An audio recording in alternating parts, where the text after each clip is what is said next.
Guys, ada berita baru nih. Dan inilah berita barunya. Tara, mak jreng.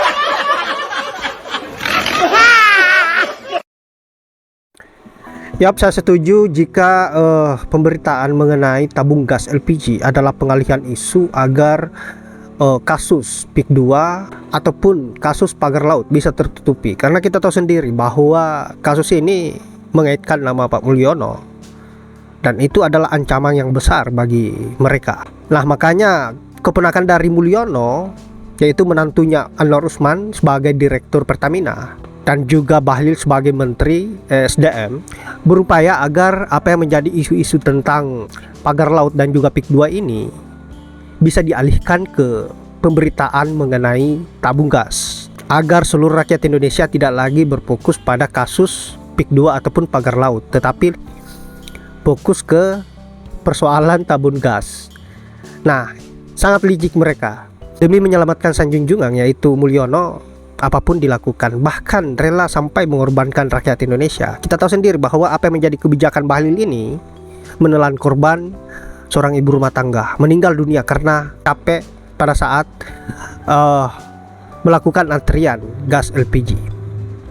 Nah, sahabat-sahabat, untuk itu kita lanjut dulu komentar-komentar para netizen terkait dengan apa yang menjadi kebijakan Bahlil ini dan pengalihan isu kasus PIK 2 atau pagar laut beralih ke tabung gas LPG. Untuk itu langsung saja ke videonya. Assalamualaikum warahmatullahi wabarakatuh. Bang Obla, pesan saya buat Waalaikumsalam. influencer Indonesia. Ayo kita kawal pagar laut. Jangan sampai lepas nih pagar laut.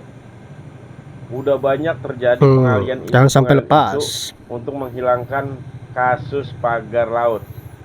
Yang kita tahu bahwa pagar laut itu adalah merebut kedaulatan negara kita, Indonesia. Kalau Anda masih cinta terhadap tanah air, ayo kita rangkulan, kita kawal pagar laut, jangan sampai lepas. Karena ini permainan-permainan biadab para cukong-cukong oligarki yang tidak baik. Oligarki ada yang baik, ada yang enggak. Tapi yang ini parah kalau menurut saya. Ya, semangat. Banyak yang komen di video gue tuh tentang gas LPG yang seakan-akan hilang dari peredaran.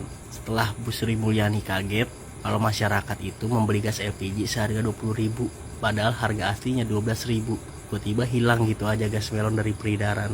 Awalnya gue nggak percaya, tapi tadi gua beli sate yang sampingnya agen gas tuh bener-bener kosong, melompong.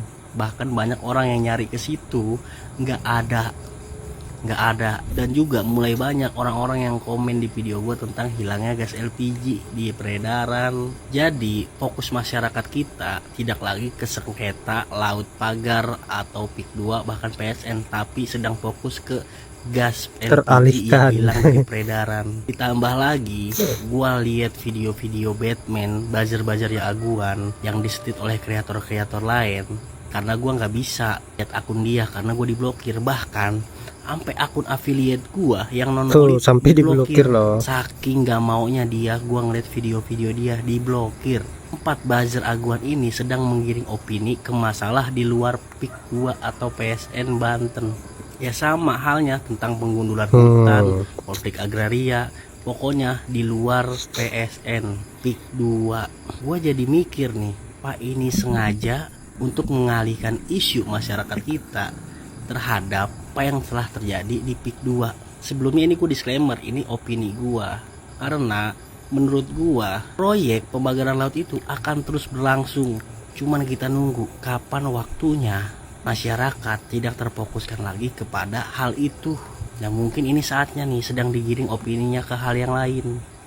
Ditambah lagi penjabat kita dan menteri kita hanya membatalkan 50 sertifikat dari 300 sertifikat yang ada. Bagi gua untuk sekelas Naga Bonar, 9 Naga Bonar untuk menghilangkan gas melon dari peredaran itu sangat gampang. Lagi ditambah buzzer-buzzer yang sedang menggiring opini kasus-kasus di luar PIK 2 dan PSN. Ditambah lagi pemerintah kita hanya membatalkan 50 sertifikat dari 300 sertifikat yang ada. Jadi ini udah ketahuan arahnya kemana. Gimana menurut teman-teman? Silakan simpulkan di kolom komentar. Disclaimer, ini hanya asumsi gua ya. Oke gas. Sekarang susah Bang beli Ali gas. Kurang.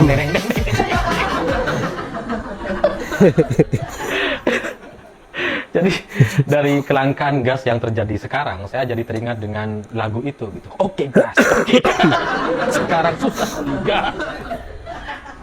Dan ketika saya melihat banyak sekali warga harus antri panjang, bahkan sampai ada yang kehujanan gitu ya, saya terus terang bingung gitu. Pengen sedih apa ketawa? Sedih karena ngelihat keluarga kita, masyarakat kita, mungkin juga tetangga kita mengalami kesulitan yang seperti itu. Tapi di sisi lain saya juga pengen ketawa, kok bisa gitu. Pemerintah yang mengelola ribuan triliun ini sebodoh itu bikin kebijakan. Ya karena ketika ada antrian begitu panjang sampai masyarakat harus hujan-hujanan hanya demi bisa beli gas LPG, ini menunjukkan bahwa pejabat-pejabat kita itu memang gobloknya itu luar biasa. Jadi itulah yang saya kira ini adalah kebijakan yang terburu-buru tanpa kajian yang mendalam, sehingga efeknya apa? Rakyat susah, seakan-akan tabung gas itu sulit, dan warung-warung eceran dan warung kelentong ini bisa dipastikan akan wassalam di beberapa hari yang akan datang. Jadi di situ, karena menurut saya warga selama ini tidak pernah komplain ataupun merasa keberatan dengan harga tabung gas 20.000, karena bagi mereka sekalipun selisih 4.000 dengan pangkalan, jual di pangkalan itu, bagi mereka 4.000 itu adalah untuk membayar jasa yang sudah dilakukan oleh pedagang-pedagang eceran. Ketimbang warga itu harus jauh misalnya ke pangkalan, butuh transportasi, butuh naik ojek, yang juga membutuhkan ongkos tambahan. Jadi harus dihitung di situ secara kepentingan bisnis. Nah yang ketiga secara umum, katanya ini adalah sesuatu yang remeh-temeh, tidak perlu diributkan. Mungkin bagi pejabat, mungkin bagi menteri ini remeh-temeh. Tapi bagi rakyat ini adalah sesuatu yang prinsip dan sesuatu hal yang kunci. Katanya akan serta-merta dibuat bahwa eceran ini akan berubah status menjadi pangkalan. Loh, kan pemerintah sendiri, Kementerian SDM sendiri yang kemudian mengatakan bahwa eceran itu boleh menjual tabung gas 3 kg dengan catatan harus berubah menjadi pangkalan. Syarat-syaratnya banyak, mendaftarkan secara online, harus KTP, NPWP, dan yang paling penting harus mendaftarkan nomor induk usaha, AIMA. Ini tentu akan semakin mempersulit para pedagang-pedagang eceran dan warung kelontong itu. Jangankan soal nomor induk usaha, mereka bisa usaha aja demi kepentingan hidup mereka saja. Itu sudah beruntung kok. Jangankan ngurus hal-hal yang sifatnya usaha-usaha yang sifatnya administratif. Bagi mereka ya mereka dagang-dagang aja gitu ya, tanpa ada pikiran bahwa mereka itu akan diribetkan pada persoalan harus mendaftarkan diri ke pihak-pihak terkait. Dalam soal LPG ini udah ada yang meninggal akhirnya kan. Di pertanggungjawaban moralnya artinya Bahlil sebagai menteri tentu harus datang ke publik dan menyatakan bahwa dia salah membuat kebijakan. Kenapa? Karena dia tidak mampu mengantisipasi. Dia itu menteri yang tidak mampu mengantisipasi dengan kebijakan yang sebenarnya kebijakan yang dulu sebetulnya. Itu mengakibatkan penderitaan rakyat. Bahlil itu mesti bertanggung jawab, dan pertanggungjawaban tertinggi dari seseorang menteri itu di dalam integritas dirinya ada mengundurkan diri. Itu ya itu dalilnya.